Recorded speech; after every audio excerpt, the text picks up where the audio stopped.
नमस्कार दोस्तों, welcome to सरकार स्टडी बेस। तो चलिए दोस्तों, अब हम पढ़ने वाले हैं जैसे कि आपको पता है हमारा द्वितीय प्रश्न पत्र चल रहा है, जिसके अंतर्गत हम देख सकते हैं सामान्य अध्ययन सेकंड यानी कि GS2 हम जिसे बोलते हैं, जिसके अंतर्गत दो सब्जेक्ट आपको देखने को मिलेंगे, दो नहीं तीन में देखने को मिलेंगे। जैसे पार्ट इसमें दो खंड आपको देखने को मिलेंगे यानी कि पार्ट ए और पार्ट बी। पार्ट ए में आपको जो है राजनीति यानी इंडियन पॉलिटी देखने को मिलेगी, जिसके अंतर्गत 5 यूनिट है, और दूसरे में आपको देखने को मिलेगी अर्थशास्त्र और समाजशास्त्र, इसके अंतर्गत भी आपको 5 यूनिट देखने को मिलेगी। तो हमारा चल रहा है भारतीय राज्य व्यवस्था यानी कि इंडियन पॉलिटी हमारा चल रहा है, जिसके अंतर्गत हमारी 4 यूनिट अभी कंप्लीट हो चुकी है और 5वीं यूनिट हम इसके अंतर्गत पढ़ने वाले हैं। 5वीं यूनिट यानी कि लोक प्रशासन के बारे में हम पढ़ेंगे, जिसे आप बोलते हैं पब्लिक एडमिनिस्ट्रेशन। तो उसके अंतर्गत सारी चीज़ें हम यहाँ पर डिस्कस करेंगे इस यूनिट के अंतर्गत।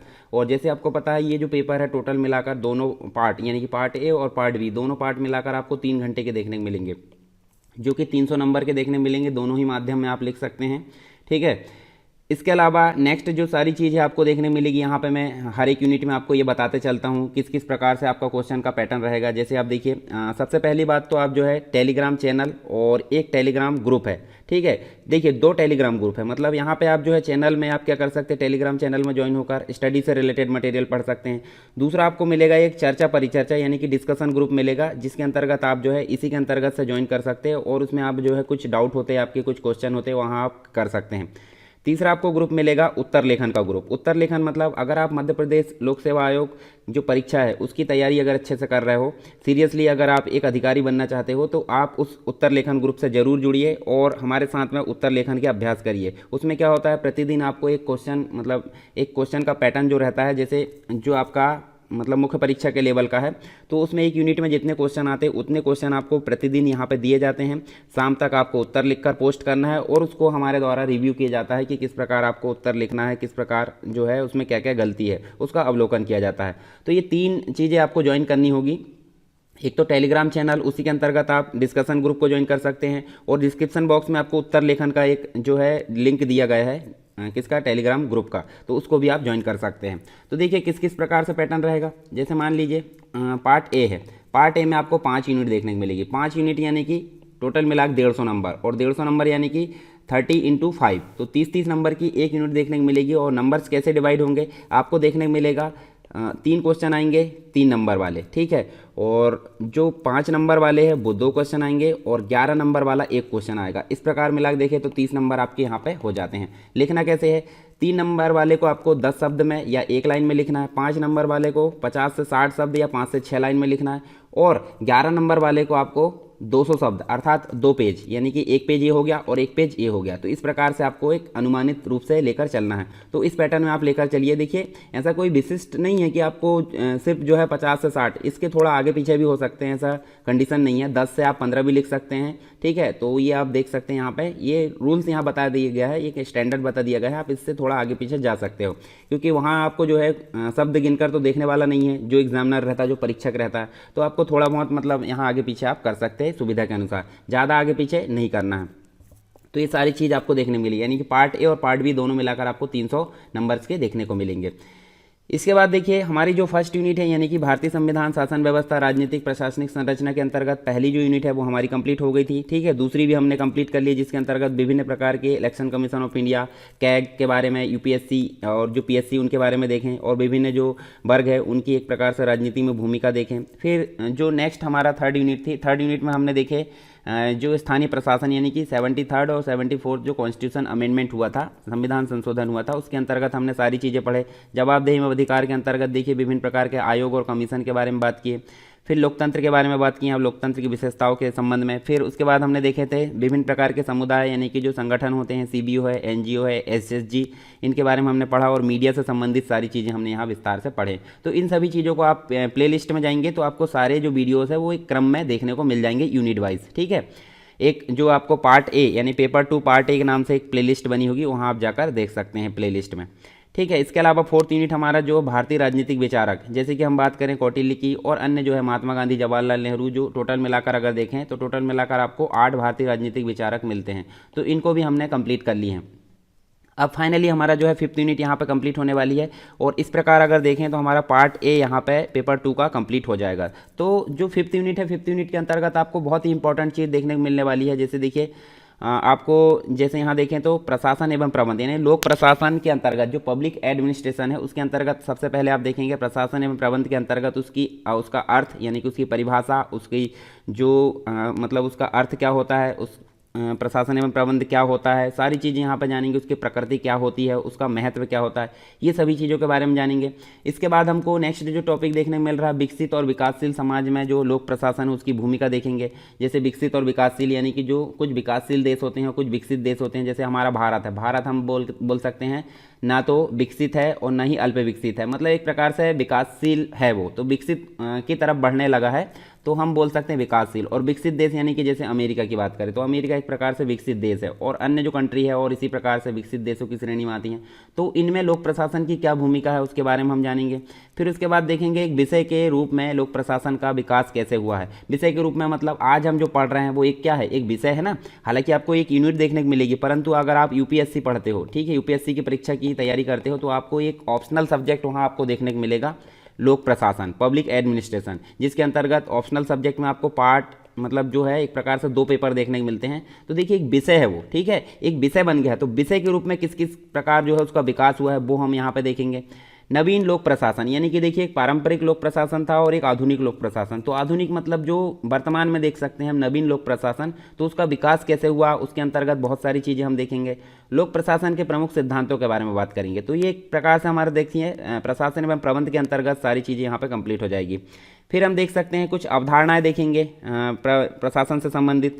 जैसे शक्ति है, शक्ति मतलब पावर, सत्ता मतलब भी पावर होता है एक प्रकार से अगर देखें तो शक्ति, सत्ता, प्राधिकारी यानी अथॉरिटी हम देखेंगे, वैधता हम देखेंगे, उत्तरदायित्व और प्रत्यायोजन, ठीक है। उत्तरदायित्व मतलब जो होता है जैसे जो एक प्रकार से हम बोलते हैं ना किसी लाइबिलिटीज जिसे हम बोलते हैं, एक प्रकार से किसी के लिए हम जिम्मेदार बोल सकते हैं, जिम्मेदारी अगर किसी की होती है तो एक प्रकार से उत्तरदायित्व होता है।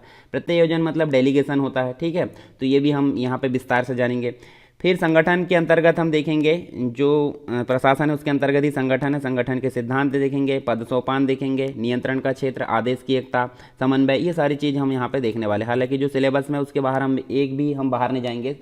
जो कॉन्सेप्ट आएगा यानी कि इनको समझने में कुछ कॉन्सेप्ट की ज़रूरत पड़ती है तो उनको हम आसानी से यहाँ पे देख सकेंगे, ठीक है। परंतु हम सिलेबस के बाहर एक भी चीज़ें यहाँ पे नहीं देखने वाले, क्योंकि वैसे ही आप देख सकते हैं यहाँ पे सिलेबस आपका बहुत ही डीपली देखने को मिलेगा। तो सिलेबस अच्छे से कंप्लीट हो जाए बस इतना, और आपको भी अनावश्यक चीज़ों को नहीं पढ़ना है। जैसे देखिए कुछ लोग जो होते हैं बहुत ही ज़्यादा पढ़ लेते हैं, बहुत ही ज़्यादा पढ़ लेते हैं, यानी कि आप पीएचडी करने की सोच रहे हैं। पीएचडी नहीं करना, एक प्रकार से सामान्य अध्ययन आपको पढ़ना है। सामान्य अध्ययन नाम बोला गया है ना, सामान्य अध्ययन आपको पढ़ना है और जितना पूछा गया है एक वो आपकी परख जान रहा है, एक प्रकार से आपके ज्ञान को परख रहा है। ऐसा नहीं कि वो आपको जैसे साइंस पढ़ने बोल रहा है, तो साइंस पढ़ने बोल रहा है इसका मतलब ये थोड़ी कि आप उसमें डॉक्टर बन जाइए, ठीक है, एमबीबीएस कर लीजिए। तो ऐसा बिल्कुल नहीं बोल रहा है, आपको एक बेसिक जानकारी उसके बारे में होनी चाहिए। जैसे अगर 3 नंबर में कोई क्वेश्चन पूछा जाता है, 3 नंबर में आपको उतनी ही जानकारी लिखनी जितनी पूछी गई है, 5 नंबर में आपको उतनी ही जानकारी लिखना है जितनी पूछी गई, और 11 नंबर में आपको देखिए जितना पूछा गया है उतने को आप 11 नंबर यानी 200 शब्दों में आपको समेकित रूप से यानी कि पूरा लेकर आपको जो है एक प्रकार से निष्कर्ष के रूप में वहाँ पर लिखना है। जैसे आपके पास में बहुत सारी जानकारी है तो आप बेसिक तौर पर जो कुछ इंपॉर्टेंट चीज़ें होती है वो आप लिख सकते हैं। तो हालांकि देखिए यहाँ पे जानकारी होना जरूरी है, परंतु उससे कन्फ्यूज़न नहीं होना चाहिए। तो आपको पीएचडी नहीं करना है किसी भी विषय पर,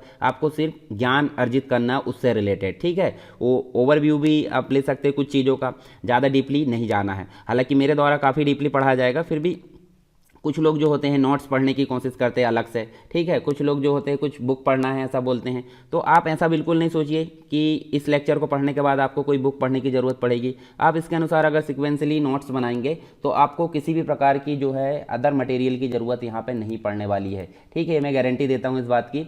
तो आप इतना अगर पढ़ लेते हैं तो इतना ही आपके लिए बहुत ज़्यादा हो जाएगा।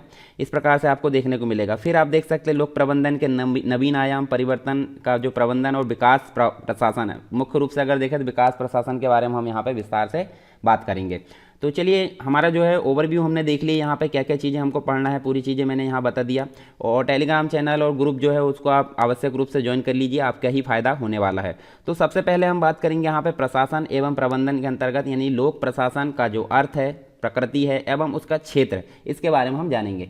तो जैसे आपको पता होगा लोक प्रशासन यानी कि जो होता है पब्लिक एडमिनिस्ट्रेशन, जैसे एक शब्द होता है प्रशासन और एक होता है लोक। लोक मतलब होता है हम नॉर्मली माने तो जनता या फिर हम बोल सकते हैं पब्लिक, ठीक है। और प्रशासन मतलब समग्र रूप से बहुत बड़ा क्षेत्र, परंतु अगर वो लोक के लिए यानी जनता के लिए हो जाए तो उसका क्षेत्र जो हो जाता है संकुचित हो जाता है। तो ये आपको ध्यान में रखना है। हालांकि सारी चीज़ हम आगे विस्तार से जानेंगे। तो जो देश की स्वाधीनता है उसके अंतर्गत अगर देखें तो लोक प्रशासन जो है कानून और जो व्यवस्था है उसके क्षेत्र तक सीमित न रहकर जनजीवन से संबंधित जो समस्त गतिविधियां है उसके लिए काफ़ी महत्वपूर्ण हो गया वर्तमान की अगर बात करें। और जो विकास है, विकास के चरण, प्रगति की जो विविध दिशा है उसमें जिस गति से ये बढ़ रहा है उसी क्रम से अगर देखें तो नए नए संगठन का निर्माण हमको देखने को मिल रहा है वर्तमान में। और इसका जो विधिवत संचालन है प्रशासकों के लिए नई नई मतलब एक प्रकार से प्रतिदिन जो है नई चुनौतियां प्रस्तुत कर रहा है। जैसे जो एडमिनिस्ट्रेटर्स जो होते हैं, जो वर्तमान समाज है, वर्तमान प्रशासन है उसको संचालित करने के लिए उनके सामने बहुत सारी चुनौतियां हमको देखने को मिल रही सामने।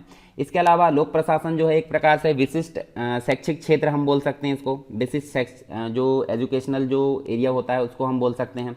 यह मुख्य रूप से अगर देखें तो सरकारी जो क्रियाकलाप होते हैं, कार्यकलाप या फिर जो भी प्रोसीजर होती है सरकार से रिलेटेड जो भी काम होता है उसमें प्रयुक्त तंत्र, जो टूल्स होते हैं, सिस्टम्स होता है और जो प्रक्रियाएं होती है, जो प्रोसीजर्स होती है उससे संबंधित उससे एक प्रकार से संबंध रखता है लोक प्रशासन।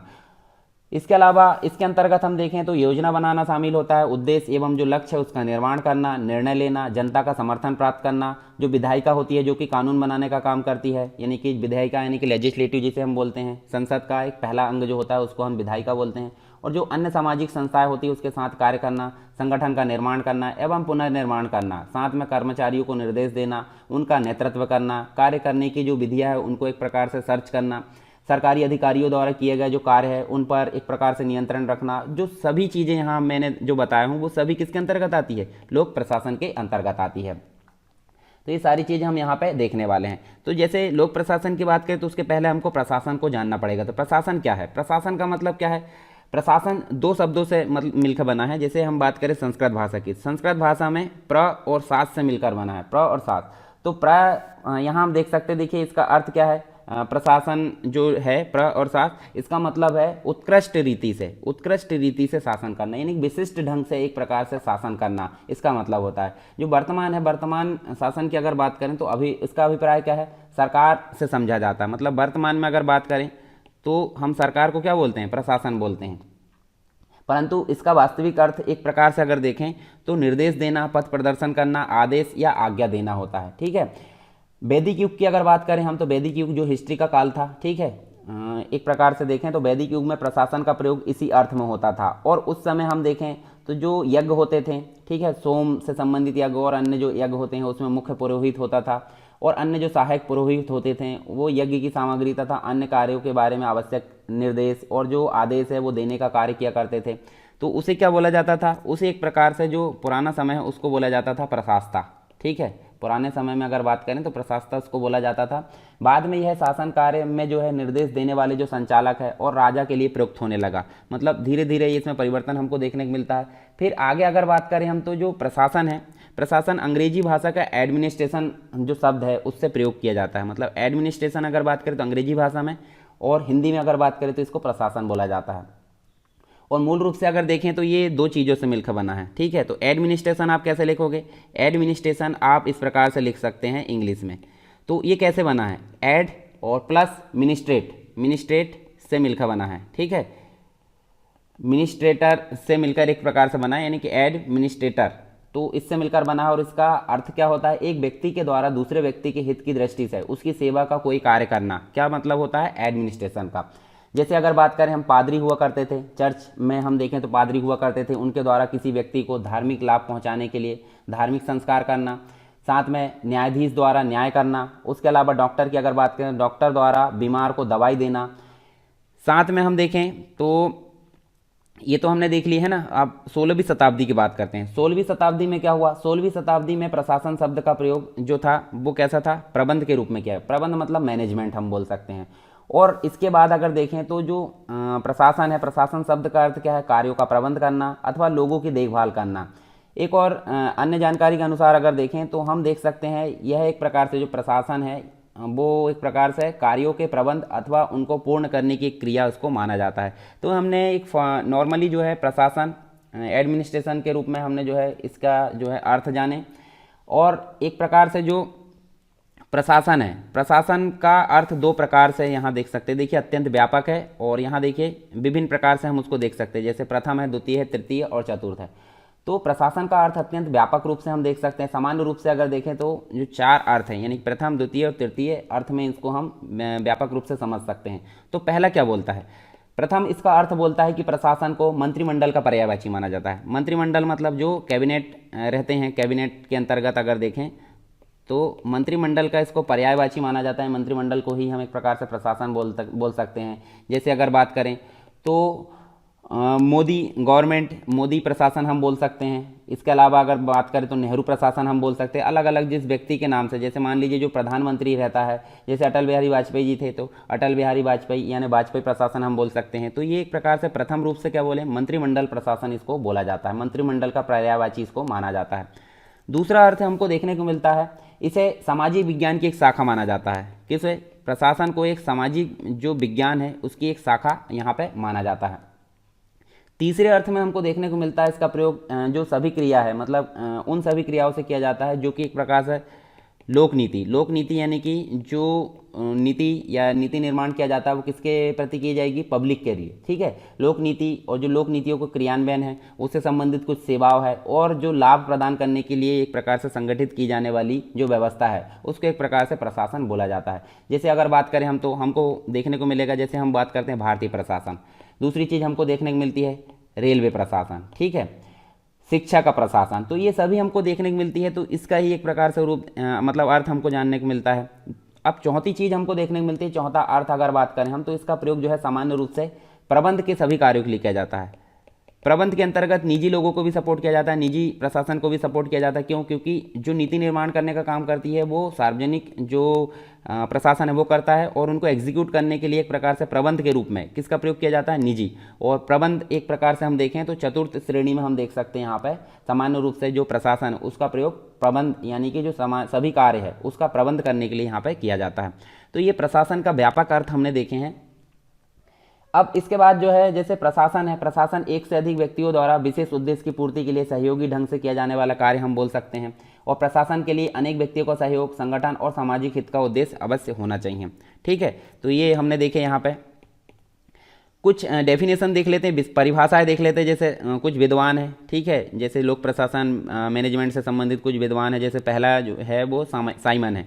साइमन ने क्या कहा है यहाँ पे प्रशासन के बारे में? तो आप देखिए यहाँ पे अपने व्यापक रूप में प्रशासन की व्याख्या उन समस्त सामूहिक क्रियाओं से की जा सकती है जो सामान्य लक्ष्य की प्राप्ति के लिए सहयोगात्मक रूप से प्रस्तुत की जाती है। सहयोगात्मक मतलब संगठन के रूप में, मतलब विभिन्न व्यक्तियों के एक प्रकार से ग्रुप है और वो सहयोगात्मक रूप से किसी लक्ष्य की प्राप्ति कर रहा है, तो वो हम उसको क्या बोल सकते हैं? प्रशासन। और ये ऐसा कहना है साइमन के द्वारा।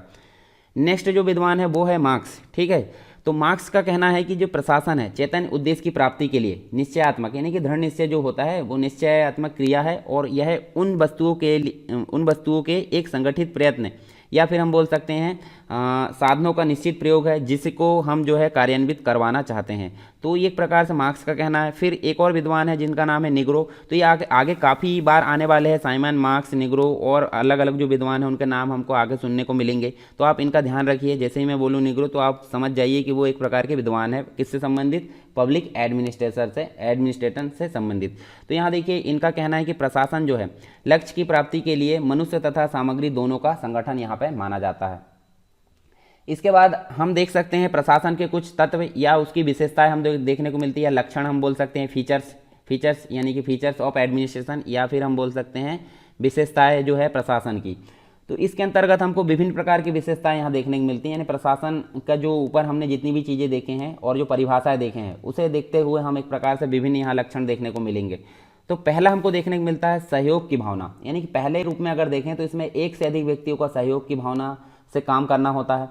जैसे अगर बात करें हम तो कोई बड़ा पत्थर रास्ते में पड़ा है, तो बड़ा पत्थर रास्ते में पड़ा है तो बड़ा जो पत्थर है उसको हटाने के लिए जो उदाहरण यानी सहयोग की भावना यहाँ पे होनी चाहिए, क्योंकि एक व्यक्ति इस काम को करने में असफल होगा और जब सहयोग की भावना यानी कि संगठन होगा तो उस पत्थर को आसानी से हटाया जा सकता है। दूसरा होता है प्रशासन जो होता है किसी विशेष उद्देश्य की पूर्ति के लिए किया जाने वाला कार्य यहाँ पे माना जाता है। फिर उसके बाद नेक्स्ट अगर देखें हम तो देखिए व्यक्तियों के उद्देश्य से ये भिन्न होता है। जैसे मान लीजिए एक जो संस्था है एक जो है किसी विशेष उद्देश्य के लिए क्या काम कर रही है, लोगों की मतलब जो है पब्लिक के लिए यहाँ पे काम कर रही है, परंतु उसके अंतर्गत कुछ एम्प्लॉय यहाँ पे काम कर रहे हैं। तो एम्प्लॉय का उद्देश्य ऐसा जनता की भलाई नहीं होता, एम्प्लॉय का उद्देश्य होता है अपनी जो रोजी रोटी है उसको चलाना होता है। जैसे उदाहरण के रूप में अगर देखें तो यदि राज्य द्वारा किसी प्रदेश में सड़क, बांध या पुल बनाया जा रहा है तो किसके लिए बनाया जा रहा है, जो जनता, आम जनता है उनकी सुविधाओं के लिए। तो इसका उद्देश्य क्या होगा, उस प्रदेश की एक सामुदायिक एवं सामूहिक जो आवश्यकता है उसको पूरा करना होता है। परंतु उसके अंतर्गत विभिन्न मजदूर काम कर रहे हैं कि नहीं, विभिन्न एम्प्लॉय काम कर रहा है, मजदूर काम कर रहा है, वो जो व्यक्ति है उनका उद्देश्य यहाँ भिन्न होता है, क्योंकि इसका उद्देश्य वो होते हैं एक प्रकार से अपना रोजगार करना, अपना रोजगार प्राप्त करना उनका मुख्य उद्देश्य होता है। जबकि हम देखें गवर्नमेंट का जो उद्देश्य होता है वहाँ की जो व्यवस्था है उसको ठीक करना होता है। तो यहाँ हम देखें तो प्रशासन के अंतर्गत व्यक्तियों के उद्देश्य से वो भिन्न होता है। व्यक्तियों का उद्देश्य रोजगार प्राप्त करना होता है, प्रशासन का उद्देश्य लोगों की जो है एक प्रकार से सहूलियत या उनकी सुविधा के अनुसार सुविधा के लिए यहाँ पे अच्छा काम करना। नेक्स्ट जो विशेषता देखने को मिलती है, प्रशासन के अंतर्गत संगठित होकर काम करना होता है, संगठन इसका प्रमाण है। और अगर बात करें इसके बिना जो मतलब जो है संगठन के बिना जो प्रशासन है वो अपने उद्देश्य में कभी सफल नहीं हो सकता। इसके अलावा पांचवा अगर बात करें हम तो प्रशासन करने वाले जो व्यक्ति है उसके पास में एक प्रकार से प्राधिकार या अथॉरिटी होना है और इसी के आधार पर वह दूसरों से किस प्रकार कार्य करना है, किस प्रकार से सहयोग लेना है, इस प्रकार की उसके पास में पावर होती है। नेक्स्ट जो देखने को मिलता है, जैसे प्रशासन का जो प्रयोग है वो मुख्य रूप से अगर देखें तो विशाल और व्यापक संगठन के लिए किया जाता है, औपचारिक जो संगठन होते हैं।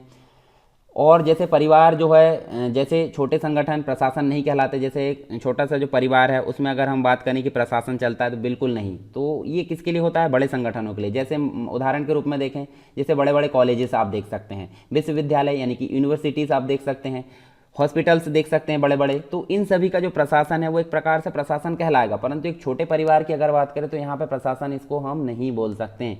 तो ये सारी चीज़ हमको यहाँ पे देखने को मिलेगी।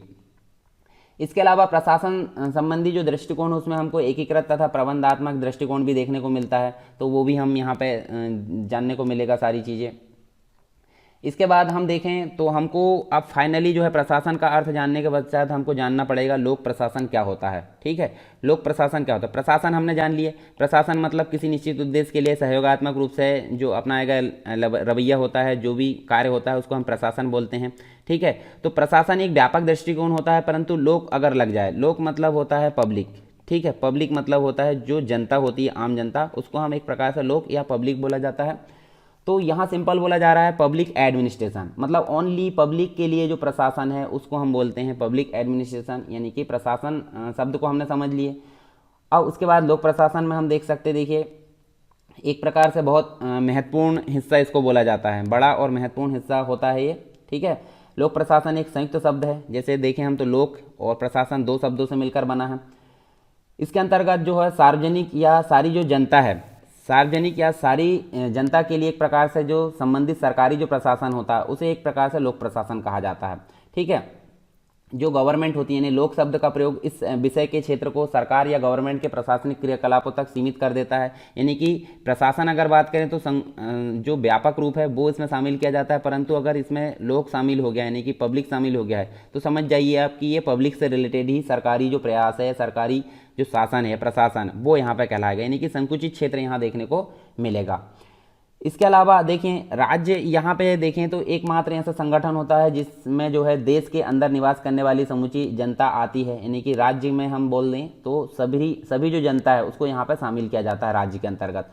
और लोक शब्द यह सूचित करता है कि प्रशासन लोगों के लिए किया जाना है और इसका जो उद्देश्य होता है जनता के हित के लिए प्रशासन करना होता है। लोक प्रशासन में लोक शब्द का विश्लेषण इसे जो है सरकारी जो कार्य होते हैं उस तक सीमित कर देता है और निजी कंपनियों के निजी प्रशासन को इससे अलग कर देता है। मतलब लोक प्रशासन में हम निजी प्रशासन को यहाँ पर शामिल नहीं कर रहे हैं, ओनली जो है सरकारी जो प्रयास है, सरकारी जो क्रिया है, सरकारी नीतियाँ है उनको यहाँ पर शामिल कर रहे हैं। तो प्रशासन तो हमने देख लिए, प्रशासन मतलब कंप्लीट रूप से व्यापक अर्थ, और लोक प्रशासन मतलब जनता के लिए जो राज्य का जो भी संबंधित जो नीतियां है उनका क्रियान्वयन है, वो सारी चीज़ हमको यहाँ पे देखने को मिलती है। तो लोक प्रशासन का अर्थ आपने समझ गए होंगे। इसके अलावा हम देखिए लोक प्रशासन जो है, लोक प्रशासन एक प्रकार से एक अधिक व्यापक क्षेत्र, एक पहलू मतलब हम बोल सकते हैं ठीक है। और यह राजनीतिक निर्णय निर्माताओं और निर्धारित जो लक्ष्य है उनके उद्देश्यों की पूर्ति के लिए एक प्रकार से राजनीतिक व्यवस्था में मौजूद होता है। इसे सरकारी प्रशासन के नाम से भी जाना जाता है, क्योंकि लोक प्रशासन में जो लोग हैं, एक प्रकार से विश्लेषण, एक प्रकार से लोक का अर्थ क्या होता है, सरकार, मतलब जो होता है सरकार होता है। और इस प्रकार जो है लोक प्रशासन का ध्यान लोक नौकरशाही यानी कि जो प्रशासन होता है, अर्थात या जो सरकार है, सरकार के नौकरशाही संगठन जिसमें हम बोलें तो प्रशासनिक संगठन आते हैं, उस पर केंद्रित होता है। तो लोक प्रशासन में आप सिंपल जानिए, लोक मतलब होता है पब्लिक, और पब्लिक के लिए जो भी सरकार के जो प्रयास होंगे, जो भी नीतियाँ होगी, उनका क्रियान्वयन हम यहाँ पर देखने को मिलता है। जबकि प्रशासन में जो होता है व्यापक अर्थ हमको देखने को यहाँ पर मिलता था।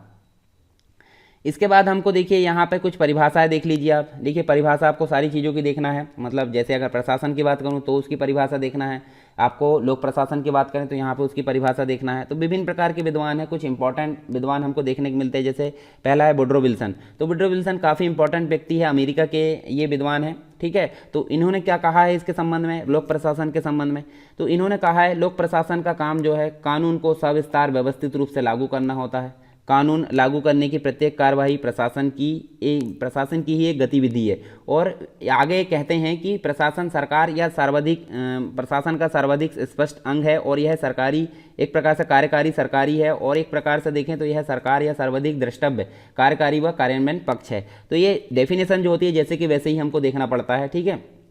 आपको यहाँ कोई चेंजेस, अगर कोई डेफिनेशन लिखनी आए, जैसे मान लीजिए 3 नंबर में आपको देखने को मिलती है, तो हालांकि इतनी बड़ी डेफिनेशन आप यहाँ देखने को नहीं मिलेगी, फिर भी अगर 3 नंबर में, जैसे उदाहरण के तौर पर देखें तो 3 नंबर में आपको लोक प्रशासन का अर्थ देखने को मिल जाएगा। लोक प्रशासन का अर्थ समझाइए।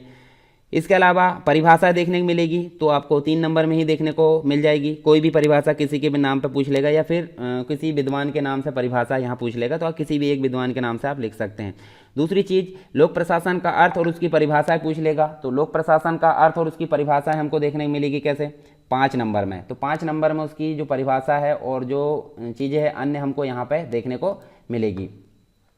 इसके बाद हम देख सकते हैं, देखिए नेक्स्ट जो चीज़ें हैं हमको यहाँ पे, जैसे परिभाषा के अंतर्गत देखें तो यहाँ पे देखिए हमको जो है एलडी जो वाइट है, एक विद्वान है, उनके अनुसार यहाँ देख लेते हैं हम।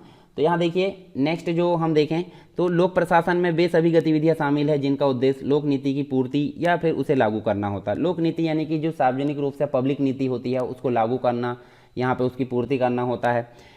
लूथर गुलिक नाम के एक विद्वान है, उनके द्वारा क्या कहा गया है वो भी हम यहाँ देख लेते हैं। लोक प्रशासन जो प्रशासन है, प्रशासन विज्ञान का वह हिस्सा है जिसका सरोकार सरकार और इसी तरह, मतलब इस तरह की जो कार्यकारी शाखा से होता है जहाँ सरकार के काम होते हैं। हालांकि प्रत्यक्ष रूप से अगर देखें तो विधिक और न्यायिक शाखाओं के साथ इसके जो संबंध है उसमें समस्याएं भी देखने को मिलती है।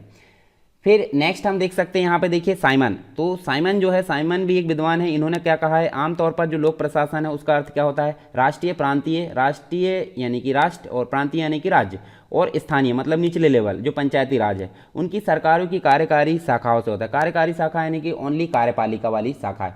तो इस प्रकार हमको ये देखने को मिलता है। फिर एक और विद्वान है फिफनर, इनके द्वारा क्या कहा गया है, लोक प्रशासन का अर्थ है सरकारी काम करना, चाहे वह किसी स्वास्थ्य प्रयोगशाला में एक एक्सरे मशीन चलाना हो या फिर टकसाल यानी कि जहाँ सिक्के बनाने वाली जो एक प्रकार से मशीन होती है टकसाल जिसे हम बोलते हैं, तो उससे हो। तो दोनों ही चीज़ यहाँ पे हमको देखने को मिलती है।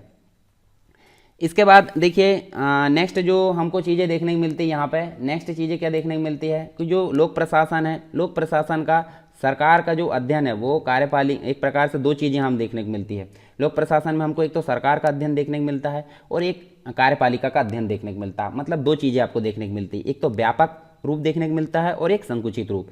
तो व्यापक रूप में हम देखें तो जैसे देखिए आपको हमारी संसद है, संसद कितनी चीज़ों से मिलकर बनी होती है, संसद मिलकर बनी होती है, एक तो होती है व्यवस्थापिका, व्यवस्थापिका मतलब क्या होता है, जो कानून बनाने का काम करती है, और एक होती है कार्यपालिका, ठीक है। कार्यपालिका होती है जो एग्जीक्यूट करने का काम करती है, एक और होती है न्यायपालिका जो कि इसके द्वारा जो कानून बनाएगा उसको एक प्रकार से चेक एंड बैलेंस यानी नल एंड वॉइड, जो भी प्रॉब्लम आती है नल एंड वॉइड करने का काम करती है, यानी कि उसको अवैध घोषित कर सकती है, और अगर सही है तो इसको एग्जीक्यूट करने का यहाँ पे पावर होता है, ठीक है। तो ये सारी चीज़ हमारे गवर्नमेंट में देख सकते हैं, 3 पिलर देखने को मिलते हैं, और एक और होता है मीडिया, ठीक। तो यहाँ देखिए व्यापक रूप में अगर बात करें तो प्रशासन का मतलब क्या है, प्रशासन में, लोक प्रशासन में आपको तीनों चीज़ें देखने को मिलेगी। तीनों मतलब गवर्नमेंट के सारे जो अंग है वो यहाँ पे देखने को मिलेंगे। किसके अंतर्गत, व्यापक रूप में अगर बात करें तो। परंतु जो नेक्स्ट अगर बात करें हम यहाँ पे, नेक्स्ट हमको संकुचित क्षेत्र देखने को मिलता है। तो संकुचित क्षेत्र में हम देख सकते हैं, संकुचित क्षेत्र में क्या देखने को मिलता है, जो केवल कार्यपालिका, यानी कि देखिए जो तीसरा मतलब दूसरा अंग होता है व्यवस्थापिका के बाद जो एग्जीक्यूट करने वाला अंग होता है, एग्जीक्यूटिव जिसे हम बोलते हैं कार्यपालिका, तो कार्यपालिका तक ही संकुचित होता है। कार्यपालिका के द्वारा जो भी कार्य किए जाएंगे वो एक प्रकार से लोक प्रशासन के अंतर्गत आते हैं। तो दो प्रकार से हमने देखे, तो व्यापक अर्थ देखें और एक तो संकुचित अर्थ देखें। प्रशासन की जो समस्या है सरकार के एक प्रकार से तीनों अंगों के सामने आती है, और ऐसा कोई कारण नहीं है जो कि एक प्रकार से अगर देखें तो लोक प्रशासन के अंतर्गत सरकार के संपूर्ण कार्य को सम्मिलित न किया जाए। इसके अलावा विभिन्न विद्वानों के द्वारा अलग अलग चीज़ें यहाँ पे कही गई है। अब परिभाषा हमने देख ली है, जो पीछे हमने परिभाषा देखे हैं उससे हम ये समझ सकते हैं। इसके अलावा हम देखें तो हमको जो है एक प्रकार से लोक नीतियों का क्रियान्वयन भी यहाँ देखने को मिलता है। ठीक है, लोक नीतियों के क्रियान्वयन के अंतर्गत हम देख लेंगे यहाँ पे। ठीक, तो चलिए यहाँ पे सबसे पहले हम देखते हैं यहाँ पे लोक प्रशासन की जो प्रकृति है उसको हम यहाँ पे देख लेते हैं। तो लोक प्रशासन की प्रकृति मतलब उसका एक नेचर कैसा होता है, लोक प्रशासन का नेचर कैसा होता है, ये हमको यहाँ पे देखने को मिलेगा। तो ये सारी चीज़ हम यहाँ पे देख सकते हैं। ठीक है, और यहाँ देखिए लोक प्रशासन की जो प्रकृति है उसमें देखिए जो लोक प्रशासन है उसके जो विद्वान हैं उन्होंने लोक प्रशासन की प्रकृति को दो अलग अलग भागों में बांटा है। ठीक है, अलग अलग जो प्रोसीजर है, जो अलग अलग प्रक्रिया है, अप्रोच है, उनके बारे में यहाँ देख सकते हैं। तो समग्र उपागम, समग्र दृष्टिकोण हम बोल सकते हैं, और एक प्रबंधकीय दृष्टिकोण यहाँ पे हम बोल सकते हैं। तो देखिए दो प्रकार से देख सकते हैं, एक तो समग्र और एक प्रबंधकीय, यानी मैनेजमेंट से रिलेटेड, और एक समग्र रूप से यानी कि कंप्लीट रूप में यहाँ देखने को मिलेगी। तो यहाँ देखिए हमको समग्र रूप में हमको देखने को मिलता है, जो समग्र रूप से जो अप्रोच है, मतलब एक प्रकार से इस अप्रोच के अनुसार अगर देखें तो लोक प्रशासन उन सभी गतिविधियों का समावेश है, उन सभी गतिविधियों का एक प्रकार से सम्मिलित रूप है जिसके अंतर्गत दिए गए लक्ष्य को प्राप्त करने के लिए की जाती है। जैसे अगर बात करें हम व्यवस्थापिका मतलब जो कानून बनाने का काम करती है, उसके अलावा एग्जीक्यूटिव यानी कि जो कानून का एग्जीक्यूट करने का काम करती है, उसका क्रियान्वयन करने का काम करती है। तीसरा हम देखेंगे न्यायपालिका, जो कि समय समय पर इन पर चेक एंड बैलेंस करने का काम करती है। तो समग्र रूप से अगर देखें तो समग्र दृष्टिकोण में ये सारी चीज़ें हमको देखने को मिलती है। दूसरी अगर बात करें दूसरी ही शब्दों में देखें तो प्रबंधकीय तकनीक के अंतर्गत हमको जो है लिपिकीय तकनीकीय और दस्ती, यानी कि जो हाथ के जो काम करते हैं जैसे रुमाल बनाना और अन्य इसी प्रकार की चीज़ें हमको देखने को मिलेगी। तो ये सारी चीज़ें इनका टोटल जो योग होता है वो समग्र दृष्टिकोण के अंतर्गत देखने को मिलता है। फिर देखें तो इस प्रकार जो है इस उपागम के अनुसार प्रशासन जो है, प्रशासन ऊपर से नीचे तक सभी व्यक्तियों की गतिविधियों से ये बनता है। इसके अलावा जो वैज्ञानिक है, विद्वान है, ठीक है, एल.डी. वाइट और एक डिमॉक नाम से एक जो विद्वान है, इनके द्वारा माना गया है, मतलब इनके द्वारा इसी यानी समग्र दृष्टिकोण को ही माना गया जिसके अंतर्गत तीनों ही चीज़ों को यहाँ पर सम्मिलित किया गया है। तो इनके अनुसार प्रशासन संबंधित अभिकरण की जो विषय है, विषय वस्तु पर निर्भर करता है, अर्थात अगर बोलें तो यह एक क्षेत्र से दूसरे क्षेत्र में भिन्न होता है। ठीक है, तो ये चीज़ हमने देखे समग्र दृष्टिकोण के अंतर्गत। अब दूसरा जो दृष्टिकोण होता है वो प्रबंधकीय दृष्टिकोण होता है, यानी मैनेजमेंट से रिलेटेड दृष्टिकोण हम देख सकते हैं। तो इस परिप्रेक्ष्य में अगर देखें तो लोक प्रशासन केवल प्रबंधकीय गतिविधियाँ यहाँ शामिल होती हैं। मतलब अगर बात करें तो जो पिछली हमने शामिल किए थे कौन कौन सी, तकनीकी, प्रबंधकीय, लिपिकीय और दस्ती, तो यहाँ पे सिर्फ प्रबंधकीय बात कर रहा है। तो यहाँ पे अन्य चीज़ें शामिल होगी क्या? अन्य चीज़ें नहीं होगी, जैसे तकनीकी है, लिपिकीय है और दस्ती, इन गतिविधियों को यहाँ पर सम्मिलित नहीं किया जाता। किसके अंतर्गत? प्रबंधकीय दृष्टिकोण के अंतर्गत। फिर देखें तो इस उपागम मतलब इस अप्रोच के अनुसार अगर देखें तो प्रशासन सिर्फ उन ऊपर के जो व्यक्ति है उनकी गतिविधियों से बनता है, जैसे साइमन, स्मिथबर्ग, थॉमसन और लूथर गुलिक, ये जो विचारक है, जो विद्वान है, इस उपागम को अपनाते, इस उपागम मतलब इस अप्रोच को ये अपनाते हैं, जिसके अनुसार प्रशासन सभी क्षेत्रों में समान होता है, क्योंकि हर क्षेत्र की गतिविधियों में प्रबंधकीय तकनीकें समान होती है। और जो लूथर गुलिक कहते हैं कि प्रशासन जो है, प्रशासन का सरोकार एक निर्धारित लक्ष्य की पूर्ति के साथ जो कार्य है उनको पूरा करने से है। तो ये इनके द्वारा कहा गया है। इसके अलावा हम देखें तो प्रशासन शब्द का सही अर्थ क्या है, उस संदर्भ पर निर्भर करता है जिसमें इसे लागू किया जाता है। और भारत जैसे जो विकासशील देश है, ठीक है, डेवलप डेवलपमेंट की तरफ हम देखें तो अभी चल रहा है वर्तमान में, और डेवलपमेंट यानी कि होता है विकसित देश। तो हमारा भारत जो है विकासशील देशों की श्रेणी में आते हैं। तो उसमें लोक प्रशासन के अध्ययन समग्र उपागम से किया जाना चाहिए, क्योंकि लिपिक स्तर पर अगर देखें तो पैदा होने वाले कार्य का 90% शीर्ष स्तर पर यानी टॉप लेवल पर सही अनुमोदित कर दिया जाता है, और इसी कारण जो है भारतीय प्रशासन का केंद्र बिंदु बाबू या क्लर्क को माना जाता है। ठीक है, तो ये सारी चीज़ हमको यहाँ पे देखने को मिलती है। तो ये प्रकृति दो प्रकार से हमने देखे, तो समग्र दृष्टिकोण देखें, दूसरा हमने देखे हैं कौन सा, प्रबंधकीय दृष्टिकोण। तो ये प्रकृति हमको देखने को मिली यहाँ पे। अब लोक नीतियों का जो क्रियान्वयन है वो हमको यहाँ पे देखने को मिलता है। तो दो व्यक्ति यहाँ देखने को मिलेंगे आपको, कौन कौन से, लोक नीतियों के क्रियान्वयन से संबंधित। तो यहाँ देख सकते हैं एल.डी. वाइट, इनके अनुसार देखने को मिलेगा। एक और विद्वान है मर्सन, इनके अनुसार देखने को मिलेगा। तो देखिए जो विद्वान है इनके अंतर्गत पहली चीज़ हम देखें तो एल.डी. वाइट के अनुसार तो लोक प्रशासन जो है, लोक प्रशासन में वे सभी कार्य आ जाते हैं जिनका उद्देश्य लोक नीति को पूरा करना होता है और उसको क्रियान्वित करना होता है। तो किसके द्वारा कहा गया है, एल.डी. वाइट के द्वारा कहा गया है। दूसरे जो विद्वान हैं मर्सन, इनके अनुसार कहा गया प्रशासन कार्य करता है तथा जिस प्रकार राजनीति विज्ञान नीतियों का निर्माण करती है और जनता की इच्छा को संगठित करने के लिए सर्वश्रेष्ठ साधनों की खोज करता है, उसी प्रकार लोक प्रशासन क्या करता है, उन नीतियों को क्रियान्वित करने में सर्वश्रेष्ठ तकनीक की खोज करता है। ठीक है, तकनीकों के क्रियान्वयन से संबंधित ये एक प्रकार से अगर देखें, मतलब जो नीति है उनको क्रियान्वयन करने के लिए यहाँ पर सर्वश्रेष्ठ तकनीक की खोज करता है, ऐसा यहाँ बोला गया है मर्सन के द्वारा। इसके अलावा कुछ आलोचना भी हमको देखने को मिलती है।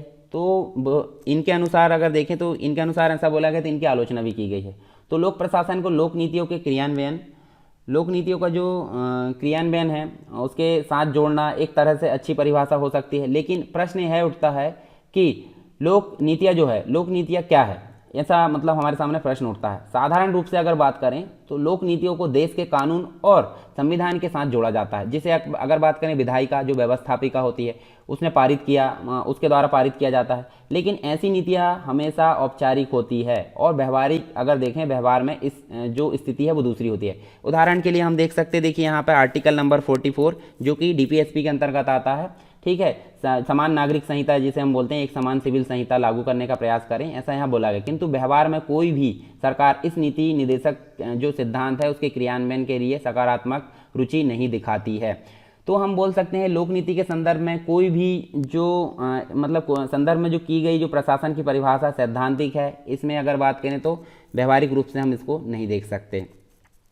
इसके अलावा हम देखें तो विधि अथवा कानून का क्रियान्वयन हम बोल सकते हैं। तो इसके अंतर्गत जो विद्वान है अमेरिका के वुड्रो विल्सन, इनके द्वारा कहा गया है।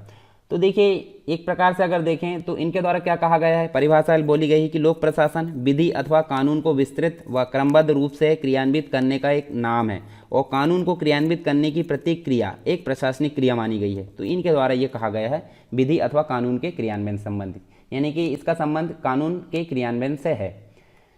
फिर उसके बाद हमको दो चीज़ें और देखने को मिलती है, यानी कि लोक प्रशासन के अंतर्गत बदलता परिप्रेक्ष्य, यानी कि दो चीज़ें, एक तो पारंपरिक अर्थ इसका देखने को मिलता है और एक आधुनिक अर्थ देखने को मिलता है। तो पारंपरिक में क्या होता था, पारंपरिक यानी कि आपको द्वितीय विश्व युद्ध देखने को मिलता था, महायुद्ध जिसे बोल सकते हैं। तो द्वितीय विश्व युद्ध के पहले की जितनी भी जो प्रशासन चलता था लोक प्रशासन, वो कहलाता था पारंपरिक अर्थ में यहाँ प्रस्तुत किया जाता था। तो यहाँ पे जो देखें आधुनिक अर्थ में, तो ये द्वितीय विश्व युद्ध के बाद की श्रेणी में ये आते हैं आधुनिक अर्थ। फिर देखें तो ये जो पारंपरिक वाला है वो कार्यपालिका, जो एक प्रकार से सरकार का जो अंग होता है कार्यपालिका एग्जीक्यूटिव, सिर्फ उसको इसमें शामिल किया जाता है, नहीं कि उसी तक ये सीमित होता है, परंतु इसमें संपूर्ण सरकार के जो क्रियाकलाप है जैसे तीनों अंग है और अन्य जो चीज़ें होती है वो सभी इसमें शामिल की जाती है। यहाँ पे कार्यपालिका यानी कि केवल नीतियों का क्रियान्वयन होता है और इसमें सभी चरण होते हैं, यानी नीतियों का बनाना, उनको एग्जीक्यूट करना और उनको एक प्रकार से चेक एंड बैलेंस और समय समय पर उनमें परिवर्तन करना, ये सारी चीज़ इसके अंतर्गत शामिल होती है आधुनिक अर्थ में। इसमें निजी प्रशासन शामिल नहीं किया जाता, परंतु जब आधुनिक अर्थ की बात करें तो इसमें निजी प्रशासन को एक प्रबंध का भाग माना जाता है, यानी कि निजी प्रशासन जो है मैनेजमेंट के लिए यहाँ पे अपनी भूमिका निभाता है। इसके साथ ही हम देख सकते हैं इसका निष्कर्ष के रूप में, तो निष्कर्ष के रूप में क्या देखें हम, तो जो राष्ट्रीय और जो क्षेत्रीय होते हैं तथा जो स्थानीय होते हैं, यानी कि राष्ट्र मतलब होता है केंद्र, क्षेत्र मतलब होता है राज्य और स्थानीय मतलब होता है जो पंचायती राज है। तो सभी क्षेत्रों में सार्वजनिक महत्व के विषय के जो प्रबंध है उसको लोक प्रशासन कहा जाता है। ठीक है, लोक प्रशासन जो होता है लोक हित में किया जाने वाला ऐसा प्रशासन है जो दूसरे शब्दों में सहज तौर पर सरकारी प्रशासन के अर्थ तक सिमट जाता है। ठीक है, सिमट गया है एक प्रकार से हम बोल सकते हैं।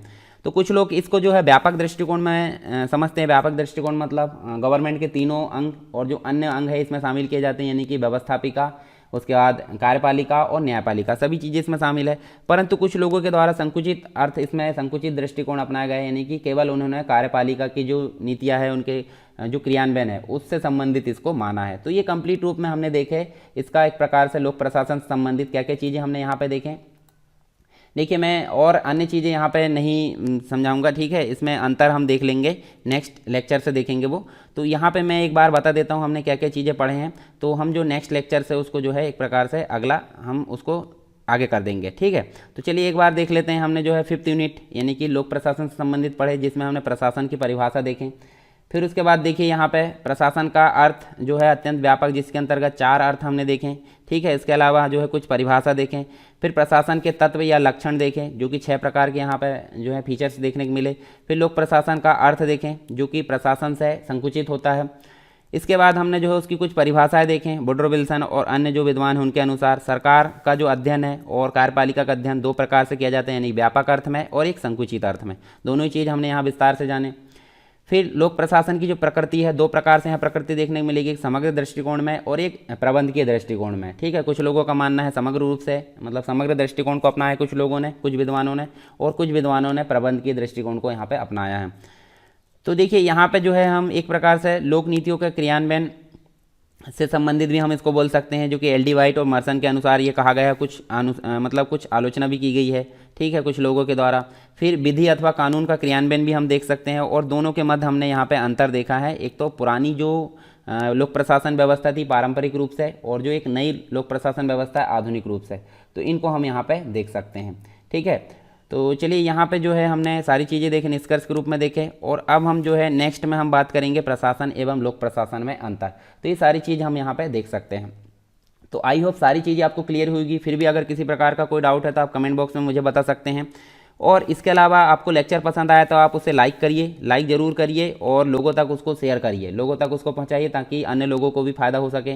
कुछ लोगों की जो मानसिकता होती है वो सोचते हैं कि हमसे आगे कोई ना बढ़ पाए, इसलिए वो जो है दूसरों तक मटेरियल शेयर नहीं करते, खास करके पढ़ाई वाला। पर अगर वहीं मैं बात करूं, कोई सुविचार है, कोई कॉमेडी है, अगर यहाँ पे आपको देखने को मिलेगी कहीं भी फेसबुक में, सोशल मीडिया में, उसको आप फटाक से शेयर करोगे, तो ये गलत एक प्रकार से विचार है लोगों का। तो आपको गलत विचार नहीं रखना है, आपको अच्छी चीज़ें शेयर करना है। अगर आपको ये लेक्चर पसंद आता तो आप ज़रूर दूसरों तक शेयर कीजिए, और अगर नहीं पसंद आता तो आप मुझे कमेंट बॉक्स में उसकी कमी बताइए, ठीक है। तो मैं उसको सुधार करूँगा।